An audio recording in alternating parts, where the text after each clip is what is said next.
საუდის არაბეთში გამართულ მოლაპარაკებებს ვოლოდიმირ ზელენსკი სწორედ ანკარიდან გამოეხმაურა, სადაც მან მოლაპარაკება გამართა რეჯეპ ტაიპ ერდოღანთან. თავარი განსახილველი საკითხი უკრაინაში ომის დასრულება იყო. უკრაინის პრეზიდენტმა გააკრიტიკა ელ-რიადში ამერიკელებისა და რუსების შეხვედრა, რადგან მისი შეფასებით ეს იყო მოლაპარაკება უკრაინაზე, უკრაინის გარეშე, რაც მისთვის და უკრაინელი ხალხისთვის მიუღებელია.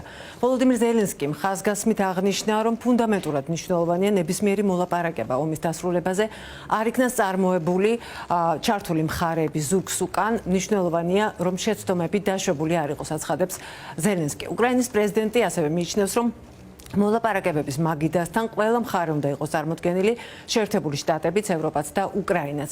მან არ გამორიცხა ამ პროცესში თურქეთის ჩართვაც თავის მხრივ. რეჯეპ ტაიპ ერდოღანმა განაცხადა, რომ თურქეთი მზადაა უმასპინძლოს მოლაპარაკებებს უკრაინას, რუსეთსა და შეერთებულ შტატებს შორის. მისი თქმით, უკრაინის ტერიტორიული მთლიანობა და სუვერენიტეტი განხილვას არ ექვემდებარება.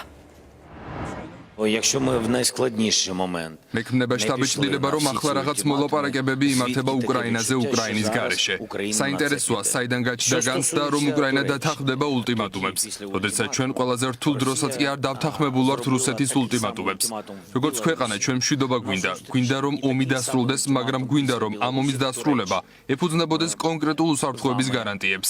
ველით, რომ ეს გარანტიები წარმოდგენილი იქნება შეერთებული შტატების, ევროკავშირის, თურქეთის და მთელი ევროპის მიერ. ჩვენ არასდროს არანაირ გარემოებაში არ ვაღიარებთ ჩვენს დროებით ოკუპირებულ ტერიტორიებს რუსეთის ნაწილად. ისინი უკრაინას ეკუთვნის. მე როგორც უკრაინის პრეზიდენტი არ ვაპირებ რუსეთის ულტიმატუმებზე დამორჩილებასა და დათანხმებას. რაც შეეხება მოლაპარაკებებს ელ-რიადში, სამთავრობო სასახლეში შეერთებულ შტატებსა და რუსეთის დელეგაციების შეხვედრა 4 საათნახევრის განმავლობაში მიმდინარეობდა. დისკუსიის მთავარი მიზანი შეერთებულ შტატებსა და რუსეთს შორის ურთიერთობების აღდგენა იყო, რაზეც ფაქტობრივად მხარეები შეთანხმდნენ. კიდეც მარკო რუბიო ჯერ კიდევ 2 დღის წინ აცხადებდა, რომ ეს შეხვედრა მიზნად ისახავდა იმის გაგებას, რამდენად სერიოზულად იყო განწყობილი რუსეთი მშვიდობის მიმართ. ამ შეხვედრის დასრულების შემდეგ გამართულ პრესკონფერენციაზე მან განაცხადა, რომ რუსეთს ომის დასასრულებლად პროცესში ჩართვის სურვილი აქვს და ამაში დარწმუნებულია. მხარეები შეთანხმდნენ დიპლომატიური მისიების ნორმალურ ფუნქციონირებაზე, ვინაიდან მიიჩნევენ, რომ ეს საჭიროა მოლაპარაკებების საწარმოებლად. სახელმწიფო მდივანმა განაცხადა ისიც, რომ არავინ გაუწევიათ გვერდით და შემდგომ ეტაპზე მოლაპარაკებებში ჩართული იქნებიან უკრაინაც და ევროპაც. მისივე თქმით, მაგიდასთან ევროკავშირიც იქნება, რადგან რუსეთის მიმართ სანქციები აქვს დაწესებული.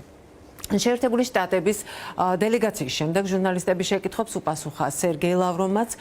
რუსეთის საგარეო უწყების ხელმძღვანელის შეფასებით, ჯერ ამერიკა-რუსეთის მიდგომების დაახლოებაზე ლაპარაკი არ არის, თუმცა მნიშვნელოვანია, რომ კონტაქტი შედგა. ლავროვმა გაიმეორა მოსკოვის მთავარი პირობა, მისთვის მიუღებელია ნატოში უკრაინის გაწევრიანება და უკრაინის ტერიტორიაზე საერთაშორისო ძალების განლაგება, თუნდაც ევროკავშირის დროშით. მან ახსენა დონალდ ტრამპის სამპუნქტიანი გეგმა, რომელიც სხვადასხვა წყაროებით გავრცელდა და რომელიც 3 ეტაპს მოიცავს: ცეცხლის შეწყვეტას, არჩევნებს უკრაინაში და საბოლოო შეთანხმებაზე ხელმოწერას. ლავროვმა განაცხადა, რომ ამ გეგმის არსებობის შესახებ მან შეხვედრაზე ილაპარაკა მარკო რუბიოსთანაც და მარკო რუბიომ მისი თქმით ამ გეგმას ფეიკი უწოდა.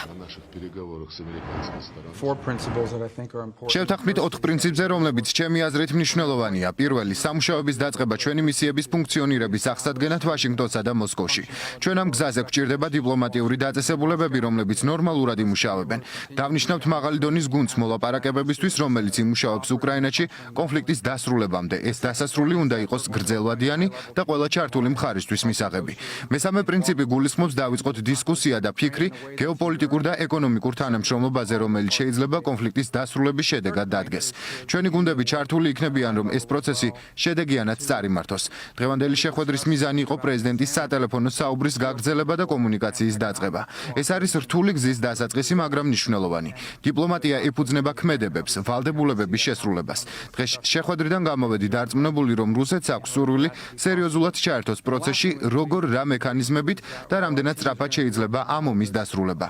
შევძლებთ თუ არა ამ შედეგების მიღწევას. ეს დამოკიდებულია კონფლიქტში ჩართული მხარეთანებაზე, დათანხმდნენ გარკვეულ რაღაცეებს. სანქციებზე არ გვქონია საუბარი, არსებობს საკითხები, რომლებიც გზადაგზა უნდა იქნას განხილული. ეს პროცესი ჯერ არ დაწყებულა. Well, there are some underlying principles. არსებობს ხაზგასმული პრინციპი, ომი უნდა დასრულდეს სამუდამოდ და არ უნდა მივიღოთ დროებითი დასრულება, რაც წარსულში ვნახეთ. ვიცით, პრაქტიკულად რა რეალობა არსებობს. იქნება გარკვეული დისკუსია ტერიტორიის შესახებ და დისკუსია უსაფრთხოების გარანტიის შესახებ. ეს არის ფუნდამენტური საფუძველი, რომელიც დევს ნებისმიერი სახის დისკუსიაში. პრეზიდენტმა განაცხადა, რომ სურს ამ ომის მკვლელობების დასრულება. სიკვდილის ველების არსებობა უკრაინის აღმოსავლეთაზე და სამხრეთში მიუღებელია. ეს არც ერთი ქვეყნის ინტერესში არ შედის, მათ შორის არც ამერიკის და არც ევროპის. პრეზიდენტი ტრამპი მოქმედებს სწრაფად. ერთი კვირის წინ იყო სატელეფონო საუბრები და ერთი კვირის შემდეგ მაღალი დონის შეხვედრა გქონდა რუსეთის მთავრობასთან. ველით რომ ამ ნაბიჯიდან სვლას გავაგრძელებთ. ანექსირებული ტერიტორიების საკითხი უნდა იქნეს განხილული. ეს იქნება რთული სამუშაო, მაგრამ მთავარია რომ პროცესი დაწყებულია. ჩვენ ყველამ უნდა შევიტანოთ წვლილი საერთო უსაფრთხოების დაცვაში და ველით ამას ევროპის მხრიდანაც. ის ფაქტი რომ ბრიტანეთი, საფრანგეთი და სხვები საუბრობენ უკრაინის უსაფრთხოებისთვის მეტი წვლილის გაღებაზე, ფიქრობთ რომ კარგია.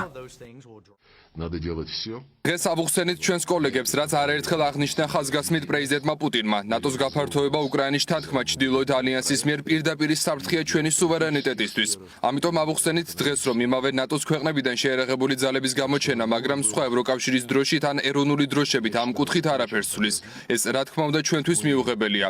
რაც შეეხება გეგმის არსებობას, მე ვნახე პოლონეთის საგარეო საქმეთა მინისტრის განცხადება, რომელმაც თქვა, რომ შეხვდა კიტ კელოგს, რომელმაც მიაწოდა ინფორმაცია რაღაც არატიპიურ გეგმაზე უკრაინის დარეგულირების საკითხზე. სიკორსკიმ განაცხადა, რომ დეტალებზე ვერ ილაპარაკებს. დღეს ვკითხე რუბიოს, უოლტს, ეს რას ნიშნავდა? მათ მითხრეს, რომ ფეიკია.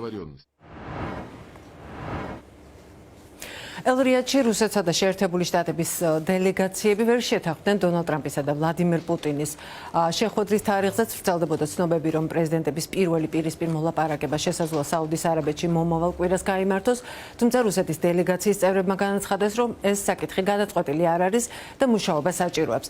ამ ფონზე ვოლოდიმირ ზელენსკის საუდის არაბეთში ხვალ დაგეგმილი ვიზიტი აღარ გაიმართება და ის უკრაინის პრეზიდენტმა 10 მარტისთვის გადადო. ვიზიტის გრაფიკი შეცვალა ტრამპის სპეცწარმომადგენელმა კიტ კელოგმაც 20 თებერვლის ნაცვლად ის კიევში დღეს ჩადის. კელოგი შუადღესას ბრიუსელში ევროკომისიისა და ევროპული საბჭოს პრეზიდენტებს შეხვდა. დღესვე ბრიუსელში ხაზგასმით აღნიშნეს, რომ თუ შეერთებული შტატები რუსეთის მიმართ სანქციებს მოხსნის, ევროკავშირის შეზღუდვები მოსკოვის მიმართ ძალაში დარჩება. სავარაუდოდ მომავალ კვირას ევროკავშირი უკრაინისთვის მასშტაბური და უპრეცედენტო სამხედრო დახმარების პაკეტის შესახებ გამოაცხადებს, რომლის ღირებულება $700 მილიარდი.